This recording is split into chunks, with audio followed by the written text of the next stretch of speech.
Fala galera, tudo bom? Sejam muito bem-vindos ao Texto 21. Hoje eu estou aqui com a galera do primeiro ano do Centro de Estudos de Geonox e a gente vai ter uma breve introdução ao filósofo, ao professor, ao filólogo, estudioso, linguista Ferdinand de Saussure e a parte do seu curso que diz respeito ao signo linguístico, certo? Então, para a gente não ficar com a imagem, né, na mente vazia, deixa eu começar mostrando para vocês quem foi, né, o famigerado filólogo dentro da área das linguagens, né? Vocês conseguem ver aí, todo mundo? Vamos dar um mute no microfone. Vamos dar um mute no microfone. Então vamos lá. Vocês conseguem ver aí, né? Deixa eu me esconder aqui para ficar melhor.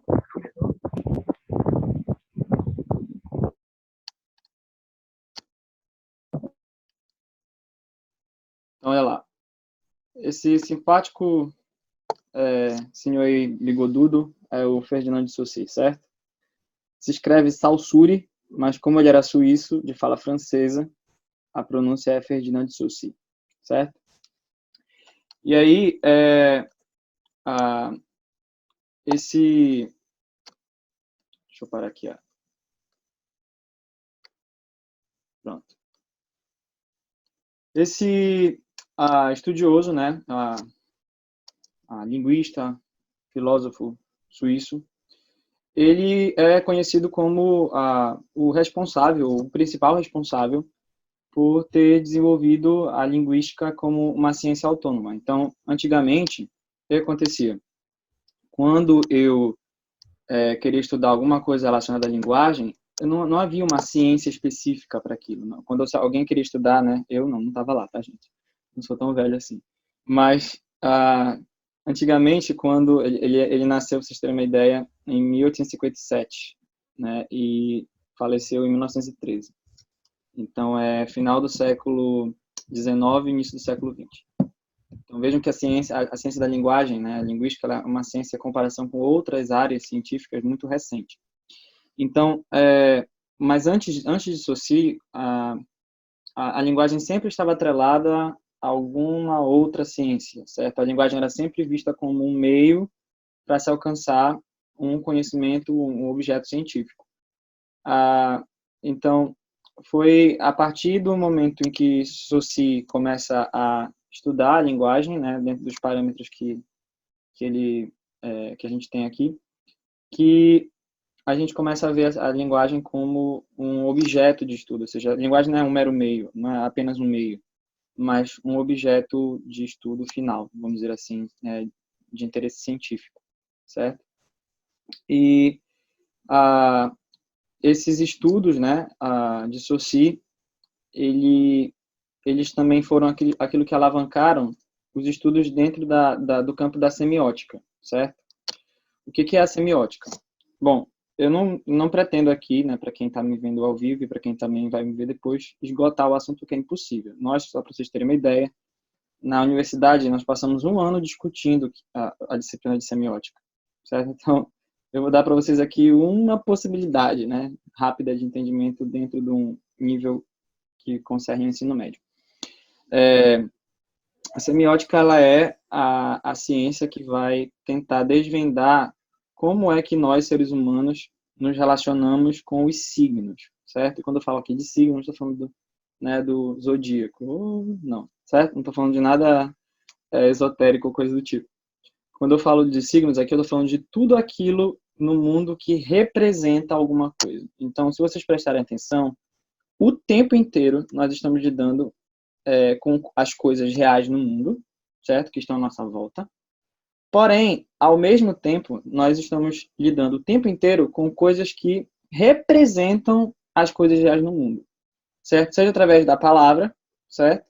Seja através de um símbolo, de um ícone, de um índice, de uma imagem, de um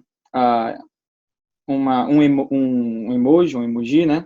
No WhatsApp, por exemplo. Então, o tempo inteiro, bora concentrar aí a as coisas no chat, não bora encher o chat com coisa que não aproveita.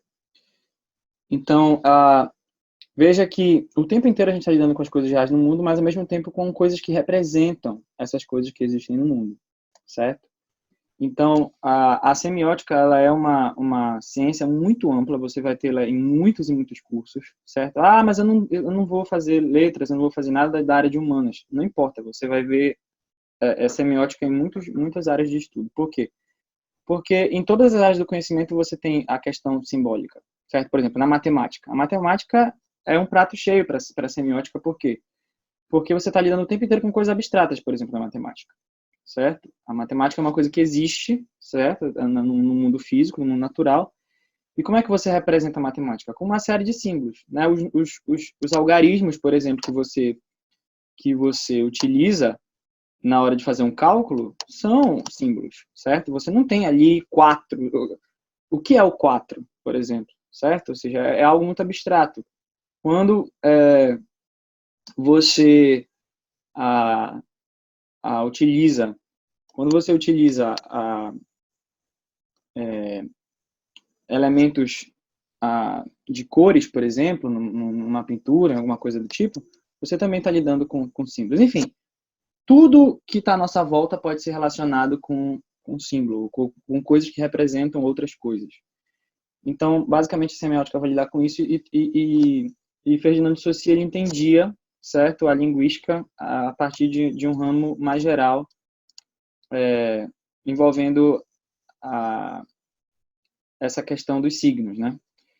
Obviamente, como linguista, ele se debruçou maiormente sobre os signos que a gente chama de signos linguísticos, certo? Então, o que são os signos linguísticos? São os elementos linguísticos, os elementos da língua, os elementos de um sistema, de uma língua, de um idioma, que representam as coisas que existem no mundo, ou seja, são as próprias, podemos dizer assim, grosso modo, palavras. Então, por exemplo, quando eu digo árvore, certo? Eu não estou aqui invocando a árvore, eu não faço com que uma árvore, né, ela se concretize na minha frente. Mas você consegue, através da palavra árvore, da sequência, né, em português, sonora, de vogais e consoantes, de uma forma vindo uma atrás da outra, árvore, você consegue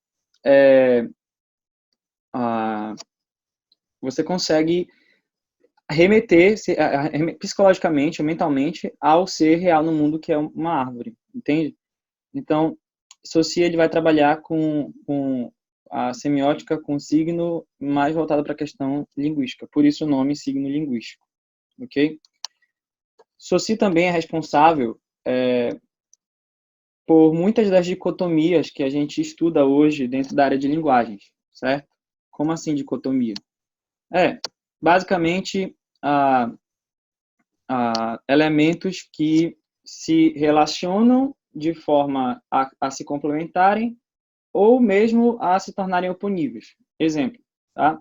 Saussure distinguiu no seu trabalho, curso de Linguística Geral, que foi o material que eu deixei para vocês, eu vou deixar aqui na descrição o link, entre língua e fala, certo? Isso é uma dicotomia.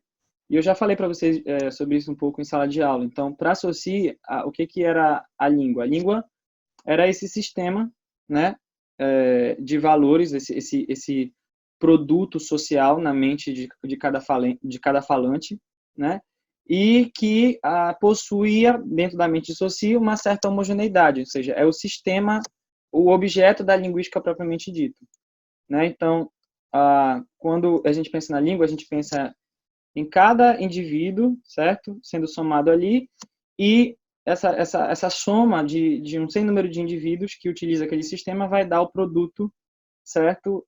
Final, produto que seria a língua, o sistema. E a fala, né, seria para ele um ato individual, certo? Que estaria sujeito a fatores externos, que estaria sujeito a elementos que não são linguísticos, e por isso ele... muitos dizem que ele disse que não era passível de análise, que a fala não poderia ser analisada por isso, mas Saussure nunca falou isso com esses termos. Ele apenas escolheu. Ele tinha dois caminhos. Isso que é a dicotomia. Eu tenho duas realidades aqui, elas estão relacionadas, certo? Como eu disse para vocês, não dá para ter fala sem língua e não dá para ter língua sem fala, certo? Se eu tiver a língua e não tiver a fala, morreu a língua, porque se não tem quem fale, então é uma língua morta. E eu também não posso ter fala, não posso ter o falante de uma língua se não tiver o sistema. Então, quando você nasce, né, e você é inserido na sociedade, você está exposto a um sistema e você fala porque existe o sistema ao qual você está exposto. Então, os dois estão relacionados. Eles são oponíveis no sentido didático, mas eles se precisam, vamos dizer assim.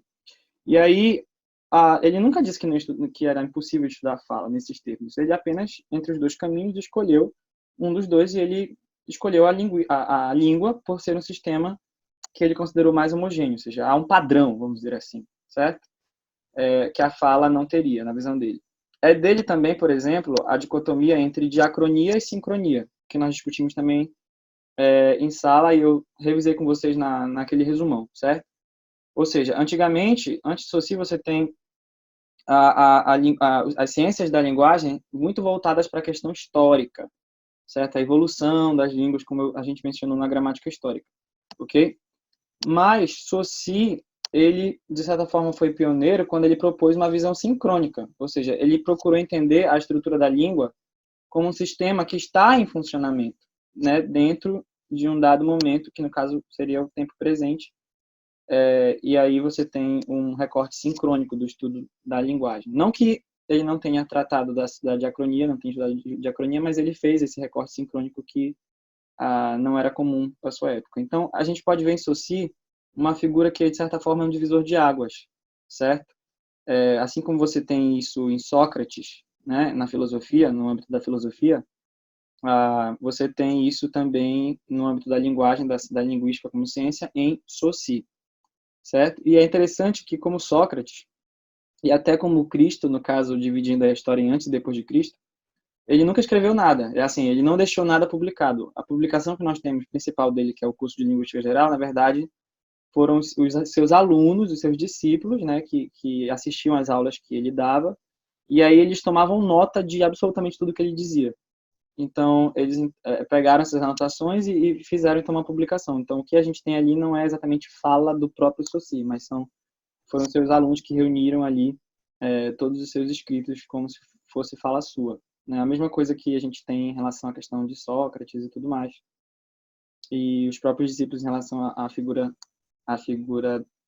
de Jesus Cristo, certo?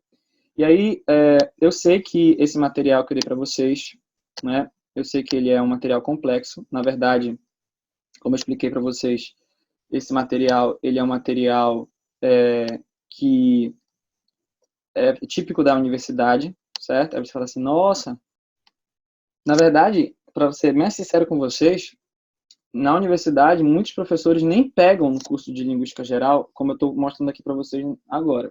Eles pegam livros do tipo para entender Saussure, porque o cara é complexo. Então, o nível de complexidade do texto é realmente muito grande e eu fico feliz que vocês tenham se esforçado de tentar entender, tomar as notas previamente. Isso vai fazer muito mais sentido para vocês. E o meu objetivo aqui é, durante algumas aulas, durante essa semana e a próxima, tratar com vocês sobre esse capítulo, especificamente o capítulo 1, né, que vai tratar sobre a natureza do signo linguístico, e explicar, né, esmiuçar isso daqui de forma que vocês consigam entender, talvez não tudo, mas o principal, aquilo que vai fazer diferença na vida acadêmica de vocês. Tá? Só para um momento de testemunho, né? Uma ex-aluna, na verdade, não uma só, mais de uma, chegou comigo recentemente falando que uma das disciplinas dela, está fazendo curso de Direito, envolve semiótica, né? Ela dizendo assim, mas isso que o professor está falando parece signo linguístico. Ela foi lá, falou com ele, falou, então você já tem uma base. Então, assim, eu sei que tipo de alunos que vocês são, né? Que vocês prezam por ser. Então, eu sei que eu posso, eu sei em que terreno eu estou pisando com vocês. Então, eu vou passar bem lentamente por esse texto, certo? Eu vou explicar parágrafo por parágrafo, se for possível, período por período. E aí, vocês já sabem como funciona. A qualquer momento, se você perceber que o que eu estou falando você não está entendendo e vai prejudicar o sentido do que eu vou explicando em seguida, Então, você levanta a mão, usa aí o recurso de levantar a mão. Eu vou saber que você não está falando alguma coisa aleatória no chat. E aí, levanta a mão que eu vou te dar a palavra para você fazer sua pergunta, ok? Então, como eu disse, esse capítulo ele vai falar especificamente sobre a natureza do signo linguístico. Então, Saussure, ele se interessou por essa questão da semiótica, né, sobre essa área que vai estudar como o ser humano, ele trabalha com a questão do sentido, do significado, e especialmente no que diz respeito ao signo linguístico, ou seja, aquilo que a gente usa dentro da língua, certo? Não é, por exemplo, um signo matemático, certo? Ou um signo artístico, é um signo linguístico. E aí ele começa o texto dizendo assim: para certas pessoas, a língua, reduzida a seu princípio essencial, é uma nomenclatura. Vale dizer, uma lista de termos que correspondem a outras tantas coisas. Aí ele vai dar o exemplo. E aí ele sempre usa, né, com uma forma padrão, a palavra em latim. Então, aí você tem a palavra em latim para árvore e a palavra em latim para cavalo, né? Então, por exemplo, ele está iniciando, né, fazendo uma espécie de crítica. Para algumas pessoas é como se a língua fosse uma espécie de lista, em que eu tenho uma lista de termos, uma lista de palavras, certo? E essas palavras elas vão corresponder a alguma outra coisa que existe no mundo, certo? Então, essa visão, para Saussure, era algo criticável, era algo que tinha algo de verdadeiro nessa análise, mas não era algo muito preciso, né? E ele vai explicando depois por quê. Mas aí, nesse esquema que aqui está mostrando, ele está mostrando arbor, a palavra, o termo arbor, então significa, ou se remete, ou faz referência ao ser real no mundo, que é a árvore, né? Equus, certo? A palavra em latim para cavalo faz referência ao elemento, ou ser real no mundo, que é o cavalo. Então, ele começa a partir o pressuposto dele é esse, de que há pessoas que defendem ou entendem a língua, né, reduzida a uma lista, né, de termos, a uma espécie de nomenclatura. E aí ele vai continuar dizendo: tal concepção é criticável em numerosos aspectos. Supõe ideias completamente feitas, pré-existentes às palavras. Ela não nos diz se a palavra é de natureza vocal ou psíquica, pois arbor, ele cita como exemplo, né, pode ser considerada sob um ou outro aspecto. Como assim? Como assim? O que significaria a natureza vocal ou psíquica? Né? O que ele quer dizer com isso? E ele critica dizendo que essa definição de que a língua é uma lista de nomenclaturas, uma lista de termos, ela não vai falar sobre como é que esses signos, qual é a natureza, né, da palavra. É vocal ou psíquica? O que ele quer dizer com isso? Por que ela pode ser considerada sobre um ponto ou outro? Tá? Eu vou fazer um teste aqui. Eu deveria ter feito isso antes de começar a gravação. Não sei se vai dar certo.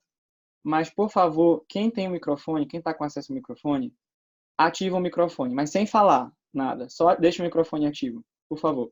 Eu vou precisar da ajuda de vocês para exemplificar isso daí. Tentem não falar. Ative o microfone. Tá. Quando eu disser já, eu gostaria que vocês falassem todos juntos a palavra oi. Oi. Quando eu falar já. Todo mundo fala aí bem forte no seu microfone, oi. Tá? Bora ver se vai dar certo. 1, 2. Oi. Oi. Já. Oi. Oi. Já, espero já. Oi. Já. Oi. Ei, gente, localiza. Oi. Espera o já. Oi. Oi. Ai, Oi.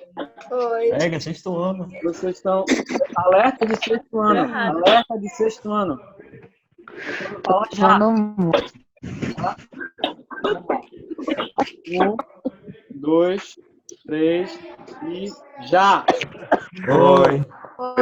Oi. Perfeito. Deu um delay aí em alguns, mas deu para ouvir a maioria falando junto. De novo. 1, 2, 3, já. Oi. Oi. Oi. Então, o que acontece? Não sei se vocês percebem. Faça silêncio, faça silêncio. Percebem? Vocês conseguem como é que eu posso dizer? Vocês conseguem ouvir isso que vocês falaram agora só na mente de vocês. quando a gente fala oi, e especialmente quando a gente fala todo mundo junto, fica uma espécie de, como se fosse um gravadorzinho aqui na cabeça da gente. Como se fosse um eco que a gente consegue repetir e acessar aqui na cabeça. É uma coisa bem bizarra, quer ver? Agora vocês não vão ativar o microfone, deixa o microfone no mudo. E eu quero que vocês, quando eu disser já, falem oi, entendeu? Mas não falem com a boca. Eu quero só que vocês percebam na mente de vocês como se vocês estivessem ouvindo de novo as vozes dos colegas que falaram oi ao mesmo tempo com vocês. Mas só aqui. Vocês não vão verbalizar isso, vocês vão ouvir só aqui. Mais ou menos como quando a gente está assistindo X-Men, e aí a gente tem o professor Xavier falando por telepatia. Então, é essa a ideia, entendeu? Então, vocês vão fechar os olhos, vão contar eu vou contar de 1 até 3, quando eu falar já, vocês vão ouvir esse mesmo oi que vocês ouviram ainda agora, mas só na mente de vocês, certo? Bora fazer o seguinte, ativem de novo o microfone, bora fazer só mais uma vez, de forma audível, de forma verbal. Ativem o microfone de novo, quando eu falar já, tá? Por favor. 1, 2, 3 e já! Oi. Oi. Agora, vocês vão fazer a mesma coisa quando eu disser já, certo? Só que vocês vão fazer só aqui na mente de vocês. Vocês vão ouvir a mesma coisa que vocês ouviram agora, mas só aqui. 1, 2, 3 e já! Você deve ter aberto aí um sorriso agora, porque você percebeu que você escuta isso aqui. Então, basicamente, o que o Soci está falando aqui? Tá? Ele está dizendo para a gente que a palavra ela pode ter uma natureza vocal quando você verbaliza essa palavra, mas você é capaz de pensar na palavra sem verbalizá-la. Você é capaz de ouvir uma música, ainda que ela não esteja tocando. Você é capaz de recitar um poema ou um versículo, ou então alguma frase que é conhecida sua, né? Aqui sem verbalizar. Entendem o que é a diferença entre a natureza vocal e a natureza psíquica? O que ele quer dizer com isso? E aí ele fala que árbor, como uma palavra qualquer, pode ser entendida, pode ser considerada tanto sobre o aspecto vocal quanto o aspecto psíquico. Entenderam? Quando você não fala, mas você pensa na palavra, tá? Então, coloquem aí no chat, tá? Coloquem aí no chat se vocês entenderam isso daí, se eu posso seguir.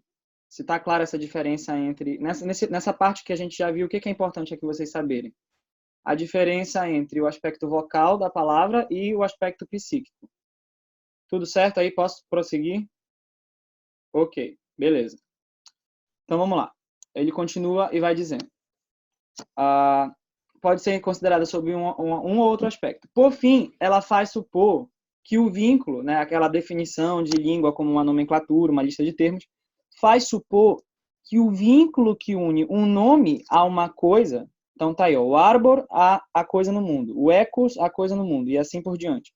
O vínculo que une um nome a uma coisa constitui uma operação muito simples. E aí ele diz, isso está longe, bem longe da verdade.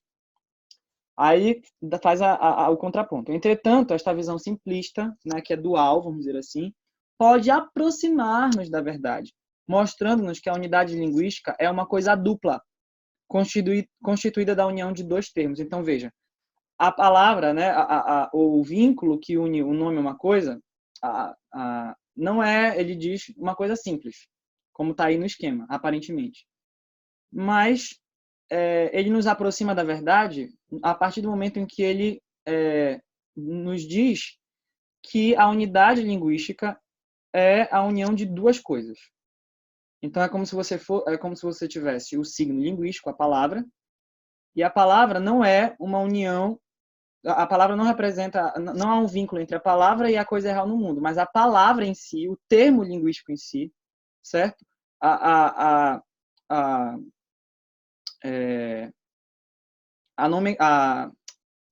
Meu pai.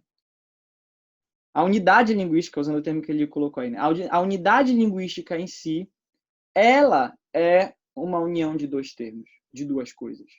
Certo? Então, é como se você tivesse aqui em cima o conceito de unidade linguística do termo, da palavra, do signo, E ele está dizendo, olha, não é a união do signo da palavra com a coisa no mundo, mas o signo em si, a existência dele depende da união de dois outros elementos. Que ele vai explicar isso depois, não é a coisa no mundo. A coisa no mundo não está envolvida aí, certo? E aí ele continua e diz, vimos, na página 19, não foi o nosso caso, a propósito do circuito da fala, que os termos implicados no signo linguístico são ambos psíquicos e estão unidos em nosso cérebro por um vínculo de associação. Insistamos nesse ponto. Eu vou explicar isso melhor mais adiante. Aí ele fala, o signo linguístico une não uma coisa e uma palavra. Então, olha lá, o esquema não se trata de uma situação em que você vai ter a palavra e a coisa real no mundo, como está aqui na imagem, certo? Então, ele vai dizer, o signo linguístico une não uma coisa a uma palavra, mas um conceito e uma imagem acústica, tá? Então, eu vou encerrar a aula hoje explicando para vocês o que ele quer dizer com essa frase. O signo linguístico une não uma coisa e uma palavra, mas um conceito e uma imagem acústica. Eu não sei se você percebe, tem uma nota de rodapé, né? Tem uma nota puxando lá para o rodapé da página acerca do termo imagem acústica. Tá? Então, eu vou hoje, para terminar a aula, explicar para vocês o que ele quer dizer com essa frase. Tá? O signo linguístico une não uma coisa e uma palavra, mas um conceito e uma imagem acústica. Então, veja, quando você se pensa no signo linguístico, na palavra, como constituída de conceito e imagem acústica, o que é o conceito? O conceito para você seria, tá, a ideia que um signo linguístico é capaz de trazer, certo? O conteúdo, vamos dizer assim, que uma palavra, um termo linguístico é capaz de trazer. É claro que esse conteúdo ele vai sofrer algumas variações experienciais, tem a ver com a experiência de cada um. Por exemplo, se eu falo para vocês aqui o signo, se eu jogo para vocês aqui o signo cachorro, certo? Não estou xingando ninguém não, tá? Cachorro. Talvez você rápido vá pensar no seu bichinho de estimação, no seu cachorro, no cachorro que você tem aí na sua casa. Certo? Talvez, se você for uma pessoa que tem medo de cachorro, você vai lembrar de uma experiência, né, que você teve ruim com isso, de algum cachorro que te perseguiu, te mordeu, enfim. Então, é claro que o conceito ele está ligado à nossa experiência. Você não pode ter um conceito de alguma coisa se você não vivenciou aquilo, certo? Se você nunca lidou com aquilo, mesmo que de maneira teórica. Então, tem essa variação, mas de forma geral, as palavras, os signos linguísticos, os mais gerais, vamos dizer assim, eles não vão variar tanto. Então, se eu falo, por exemplo, agora, mesa, todo mundo aí vai criar uma imagem de uma mesa, um conceito de mesa. Todo mundo sabe o que é uma mesa. Entende? E ele diz que o signo linguístico é a união desse conceito, dessa ideia, desse conteúdo, com uma imagem acústica. E o que é a imagem acústica? Tá? A imagem acústica é justamente, tá, essa impressão psíquica do som. Isso que não é o som, mas é a impressão que fica na cabeça da gente. Aquilo que a gente acabou de vivenciar, de experimentar, e que vocês confirmaram que aconteceu aí no chat, né? Ou seja, de você ouvir aqui na sua mente. Então, por exemplo, eu posso falar agora assim, ó. Ei! Posso dar esse grito, né? Ei! Você está recebendo aí, né? As ondas sonoras estão chegando aos seus ouvidos, estão sendo processadas aí. Você sabe, existe um som realmente que está saindo do seu aparelho. Ei! Agora, eu vou falar de 1 até 3 e você vai ouvir esse mesmo ei! Desse jeitinho, só aqui, porque eu não vou falar nada, tá? Eu vou primeiro fazer verbalizando. 1, 2, 3. Ei! Agora, sem verbalizar. 1, 2, 3. Deve ter aberto o sorriso aí de novo, certo? Percebe? Isso que ficou aí na tua cabeça, como se fosse uma espécie de gravador, é o que o Saussure chama de imagem acústica, certo? Então, o signo linguístico, ele não vai unir uma coisa e uma palavra, mas ele vai unir uma ideia, um conceito, um conteúdo a uma imagem acústica. Ou seja, o que seria a imagem acústica? Seria a forma que abarca esse conteúdo. Tá? Então, eu, por exemplo, posso falar para vocês por 1 hora sobre alguma coisa que não tenha uma palavra, que não tenha um termo que a nomeie. Isso é muito complicado. né? A partir do momento que eu tenho um conceito, uma ideia, e eu tenho um termo apenas na língua que me remeta a esse conceito, que me remeta a essa ideia, aí eu tenho, né, a existência do signo linguístico, que vai unir o conceito, a ideia, com a imagem acústica, a forma que contém aquela ideia, que se une àquela ideia. Entenderam isso daí, gente? Deu para entender o que isso aqui quer dizer com conceito e imagem acústica? Sim? Posso seguir, então? O professor não disse que ia terminar a aula com essa explicação. Eu vou seguir no sentido de ir para a nota de rodapé, sobre a imagem acústica, e eu termino. Beleza. Então vamos lá para a nota de rodapé que ele coloca aí no material, certo? Ele diz que o conceito, o signo linguístico, ele une um conceito a uma imagem acústica. Então, eita, que eu fui para um lugar errado. Qual é a página, gente, que está aí? Ah, vocês não estão com o material aí, né? Impresso, foi mal. Oh, céus. Deixa eu fazer uma coisa aqui. Peraí. Então tá aí, né? Ele diz, o termo de imagem acústica parecerá talvez muito estreito, pois ao lado da representação dos sons de uma palavra, existe também a de sua articulação, a imagem muscular do ato fonatório. Então, o que você está dizendo aqui? O que, na verdade, não é bem Soci que está falando como eu expliquei no início, né? Mas o que está sendo explicado aqui? Cara, mas será que o signo linguístico ele só se resume à questão sonora, à questão acústica? E aí ele faz o contraponto. Não, existe também uma parte que diz respeito à articulação, porque você só ouviu o meu ei, certo? Porque dentro aqui, né, no meu aparelho fonador, eu articulei a língua, os lábios e tudo, as cordas vocais, as pregas vocais funcionando, para que você pudesse ouvir. Então vamos pensar em um som um pouco mais articulado, né? Um signo com sons um pouco mais articulados. Por exemplo, pato. Pato. Tá? Você vai ouvir aí de forma verbal, né? Pato. 1, 2, 3. Pato. Agora, só a impressão psíquica. 1, 2, 3. Ouviu aqui dentro, não foi? Então, essa é a imagem acústica. Mas existe também uma imagem que é um pouco mais difícil de você perceber porque você não enxerga, você não se dá conta, você mesmo está produzindo isso, que é a imagem muscular do ato fonatório. Então, para eu poder falar pato, por exemplo, a primeira coisa que eu preciso fazer é juntar os lábios. Ó. Pato. E da mesma maneira que eu sinto os lábios tocando quando eu realmente realizo o som, pato. Tá? Vocês podem falar aí também, mas não com o microfone ligado, só aí mesmo na casa de vocês, né? Pato.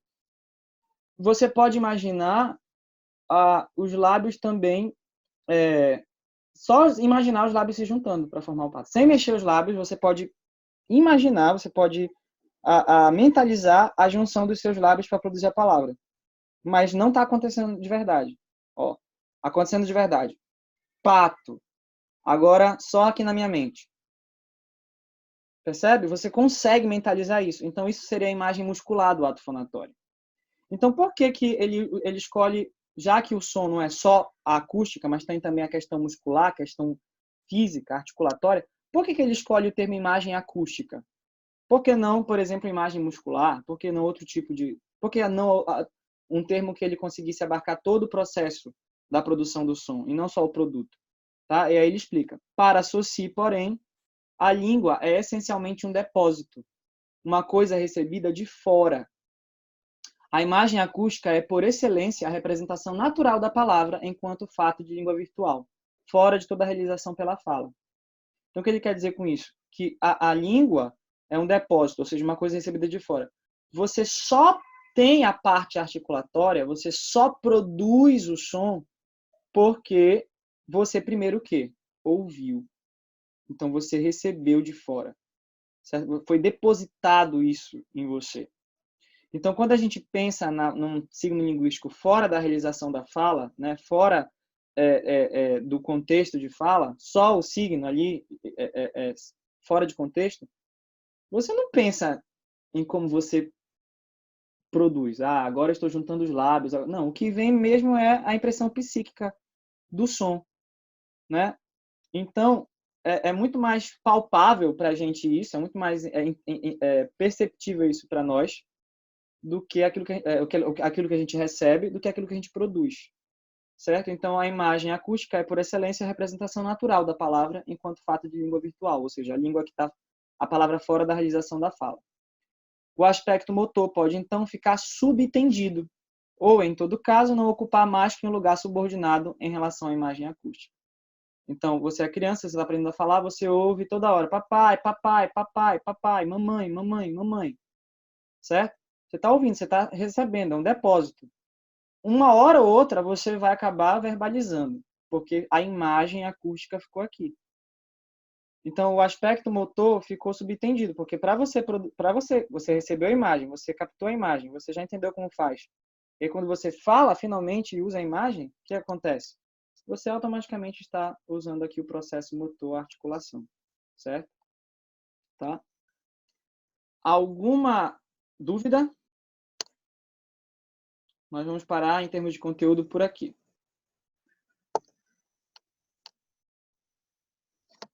Todo mundo entendeu essa questão aí de por que o que é o conceito em imagem acústica? Signo primeiro o que eu quero que vocês gravem de hoje? Que o signo linguístico, ele é a junção, ele é a união de um conceito, e o conceito é o quê?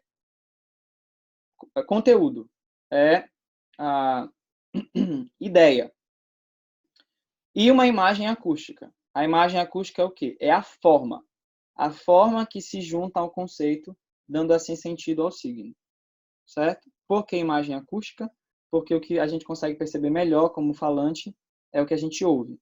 Embora a gente chame de falante, né? É o que a gente ouve, não o que a gente fala. O que a gente articula. Alguma dúvida?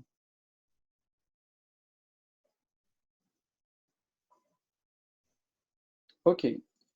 Então, eu vou pedir, né? Isso vai ficar salvo aí, eu vou ter que fazer uma... Na verdade, eu peço perdão para quem está assistindo depois, porque a gente teve esse problema de conexão e acabou ficando meio entrecortada a coisa. Mas quem não conseguiu, de repente, não estou lembrando do que o professor falou, vai ficar aí salvo, vai ficar disponível, né? Vai ficar no canal, você vai poder assistir de novo. E se assistindo novamente ainda ficar alguma dúvida, né, que porventura você venha a ter em seguida, aí você pode me procurar depois no grupo do Tira Dúvidas, ou você que está assistindo o vídeo de fora, deixa um comentário aqui que eu posso te ajudar de alguma forma, ok? Eu sei que é complexo, mas... perdão, mas eu sei que vocês são capazes de, né, acompanhando as aulas direitinho, conseguir depreender o pensamento desse cara aí, que é um divisor de águas dentro da ciência que nós estamos estudando, que é a ciência da linguagem linguística. Certo? Se nós não temos mais nenhuma dúvida, eu vou pedir que vocês sigam lendo o material, né? Quanto mais vezes vocês lerem, melhor para vocês, certo? Mais fácil vai ficar na hora da aula. Como eu disse no início do vídeo, vocês vão ter esse material aí na descrição do vídeo. É bom que você possa também dar uma lida nele antes da próxima aula que a gente vai ter, certo? Marcada para amanhã, neste mesmo canal, neste mesmo horário. Ok, gente? Então é isso. Um beijo do Magro. Titio ama vocês. Fiquem com Deus. Tchau.